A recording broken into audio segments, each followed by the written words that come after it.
Na Uradu za seizmologijo, ki je del Agencije za okolje oziroma ARSO, že nekaj desetletij zbiramo podatke o učinkih potresov na ljudi in okolje. V ta namen smo oblikovali standardizirane vprašalnike, ki smo jih v preteklosti pošiljali registriranim poročevalcem po pošti. Danes lahko vsakdo, ki je čutil potres, vprašalnik najde na naši spletni strani in ga izpolni. Vsem poročevalcem se iskreno zahvaljujemo. V nadaljevanju bomo predstavili značilnosti Evropske potresne lestvice EMS 98, ki se uporablja za določitev intenzitete potresa. Pojasnili bomo tudi nekaj vprašanj, ki so se izkazala za nejasna oziroma dvoumna. Intenziteta potresa in vprašalniki. Učinke oziroma intenziteto potresa v opazovanem naselju določamo z 12-stopenjsko Evropsko potresno lestvico EMS 98. Vsaka od stopenj vsebuje statistične kategorije opisov učinkov, značilnih za posamezno stopnjo. Posamezni, malo, mnogo, večina ali pa rahlo, srednje, močno in podobno. Vprašalniki o učinkih potresa, ki so dostopni na spletnih straneh ARSO, so sestavljeni tako, da bi intenziteto lahko čim bolj natančno opredelili. Ob analizi odgovorov smo ugotovili nekaj značilnih odstopanj od pričakovanega. Z namenom, da bi bile naše analize bolj natančne, bi radi javnosti predstavili značilnosti intenzitetnih stopenj in pojasnili nekaj vprašanj, da bodo izpolnjevalci vprašalnikov natančneje razumeli, kaj od njih želimo izvedeti. Zvok. Zgodi se, da je edini učinek, ki ga opazovalci ob potresu zaznajo, zvok, ki ga povzroči potres, podoben grmenju. V tem primeru mu ne določimo intenzitete, temveč imamo za take intenzitetne točke posebno kategorijo, ki jo imenujemo zvok. Intenziteta 2. Komaj zaznaven potres. Tak potres občutijo redki posamezniki, ki mirujejo in so v mirnem zaprtem prostoru. Razen komaj zaznavnega tresenja potres ne povzroči drugih učinkov. Piktogram ponazarja ravno te značilnosti. Prikazati želi, da je ena od oseb na sliki potres zaznala, druga pa ne. Ker so učinki potresa intenzitete 2 tako majhni, tudi tisti, ki so potres opazili, niso prepričani, da je šlo za potres in se o tem prepričajo šele na spletnih straneh ARSO. Nekateri izberejo ta piktogram le zato, ker je prvi v vrsti. Morda niti ne vedo, da je piktogramov več in s tem želijo sporočiti, da so potres zaznali. Prosim, izberite tisti piktogram, ki najbolje kaže učinke, ki ste jih opazili. Intenziteta 3. Šibek potres. Na piktogramu so obarvani značilni učinki potresa intenzitete 3. Posamezniki v mirnih zaprtih prostorih potres zaznajo kot zibanje ali rahlo tresenje. Rahlo zanihajo viseči predmeti, blago vzvalovi voda v kozarcih, površina vode je vodoravna.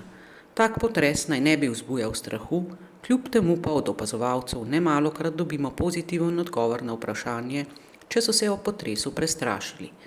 Poudarim naj, da se to vprašanje nanaša na strah pred objektivnimi učinki, ko nas o potresu zaskrbi, da bi nas učinki potresa utegnili poškodovati, ne pa na vznemirjenje, kot ga doživimo v tem, ko nam nekdo glasno reče bu. Intenziteta 4. Zmeren potres. Piktogram v obarvanih delih prikazuje značilne učinke intenzitete 4. Viseči predmeti, kot so luči, nihajo, steklovina žvenketa, rahlo vzvalovi voda v kozarcih, v posameznih primerih se lahko pohištvo vidno zatrese. Takšen potres v notranjih prostorih zazna mnogo ljudi, na prostem pa posamezniki. Raven tresenja v notranjih prostorih naj še ne bi bila zastrašujoča. Čutiti je zmerno tresenje ali zibanje stavbe. Poškodb na stavbah ni, posamezniki se prebudijo. Pri tej intenziteti se pri rubriki pljuskala je tekočina večkrat pojavi pozitiven odgovor, vendar pri tej intenziteti takega pojava ni pričakovati. Pojav, ki ga vidimo na sliki, je valovanje vodne gladine, kaj pomeni pljuskanje tekočine, pa bomo opisali pri intenziteti 5. Intenziteta 5. Močan potres. Na piktogramu intenzitete 5 vidimo značilne učinke močnega potresa. Viseči predmeti znatno zanihajo, manjši predmeti se lahko premaknejo, manj stabilni prevrnejo ali padejo s polic oziroma omar, Okna in vrata loputajo, voda pljuska, iz napolnjenih posod se lahko tudi poliva. Na tem mestu še enkrat poudarimo, da pluskanje tekočine v posodah pomeni nagibanje površine tekočine sem in tja, ne pa vzvalovanja. Potres v posameznih primerih povzroči zanemarljive poškodbe na najbolj ranljivih objektih, kot so lasaste razpoke in razpoke v ometu. Domače živali lahko postanejo nemirne. Čutiti je močno tresenje celotne stavbe, mnogo ljudi se prebudi. Opozoriti je treba, da se seveda lahko premakne ali prevrne tudi težje pohištvo, če je zelo neenakomerno obremenjeno ali nestabilno. V takem primeru je to dobro opisati v opombah. Intenziteta 6, potres z manjšimi poškodbami. S piktograma je razvidno, da pri potresu intenzitete 6 močno zanihajo viseči predmeti, lahko se premaknejo ali prevrnejo tudi stabilni predmeti, lahko se premakne težje stabilno pohištvo, v nekaterih primerih se lahko razbije steklovina. Številni predmeti padajo s polic, sten ali iz omar, voda pljuska iz posod ali bazenov. Mnoge stavbe utrpijo manjše nekonstrukcijske poškodbe, kot so lasaste razpoke in odpadanje kosov ometa. Potresa intenzitete 6 naj bi se prestrašilo mnogo prebivalcev in ob tem zbežalo na prosto, občuti ga večina ljudi v zaprtih prostorih in mnogi na prostem. Občutek strahu pred učinki potresa pri mnogih naj bi bil torej pogosto omenjen pri intenziteti 6, posamezniki pa zbežijo na prosto že pri intenziteti 5. Pri potresu intenzitete 6 se, kot smo že omenili, prevračajo in padajo težki predmeti, zato se ljudje prestrašijo in je njihov prvi odziv, da se želijo umakniti. Opozorili bi radi, da bežanje na prosto med potresom ni varno.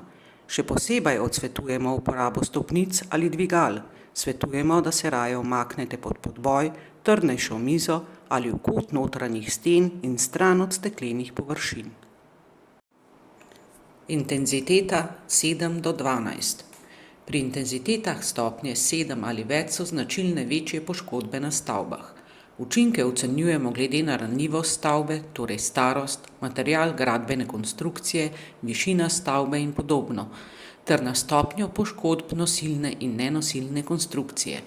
Poškodbe se stopnjujejo od lasastih razpok in odpadanja ometa, intenziteta 6, razpok v stenah, odpadanje delov dimnikov, intenziteta 7, porušitev sten, intenziteta 8, porušitev mnogih stavb, intenziteta med 9 in 10, porušitev večine dobro grajenih stavb, intenziteta 11, do porušitve skoraj vseh stavb, intenziteta 12.